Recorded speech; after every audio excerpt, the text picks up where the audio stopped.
சென்னை பட்டினப்பாக்கத்தில் உள்ள லூப் சாலையில் மெரினா நீலக்கொடி திட்டத்தை கண்டித்து பொதுமக்கள் சாலை மறியலில் ஈடுபட்டதால் பரபரப்பு ஏற்பட்டது.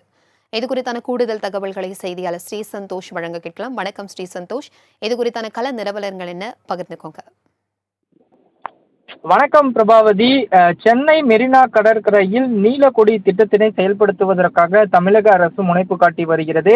இதனை எதிர்க்கக்கூடிய வகையில்தான் இந்த பகுதியில் இருக்கக்கூடிய பொதுமக்கள் மற்றும் மீனவர்கள் இணைந்து இந்த சாலை மறியல் போராட்டத்தில் ஈடுபட்டு வருகின்றனர். சிறிது நேரம் ஏற்பட்ட இந்த சாலை மறியலினால் பல்வேறு போக்குவரத்து நெரிசல் மற்றும் பொதுமக்களுக்கான இடையூறு ஏற்பட்டதன் அடிப்படையில் காவல்துறையினர் தொடர்ச்சியாக சம்பவம் நடந்த இடத்திற்கு விரைந்து தற்போது பேச்சுவார்த்தையில் ஈடுபட்டு வருகின்றனர். உலகின் மிக நீளமான கடற்கரையில் இரண்டாவது இடமும் இந்தியாவின் முதலிடமும் பிடித்திருப்பது மெரினா கடற்கரை தான்.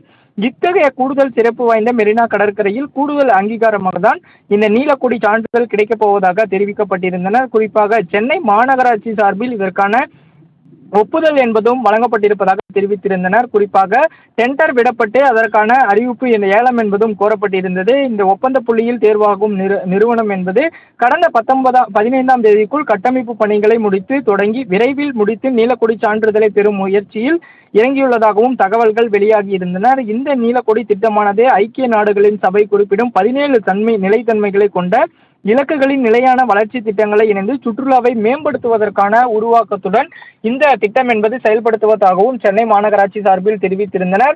இந்த நிலையில் இங்கு இருக்கக்கூடிய பொதுமக்கள் நீலக்கொடி திட்டம் வரக்கூடாது என்றும், வந்தால் தங்களுடைய வாழ்வாதாரம் மிகவும் பிற்படுத்தப்படும் மற்றும் பாதிப்புக்கு உள்ளாகும் என்றும் தெரிவித்து இந்த கண்டனத்தை ஏற்படுத்தி இந்த சாலை மறியலில் ஈடுபட்டு இருந்தனர்.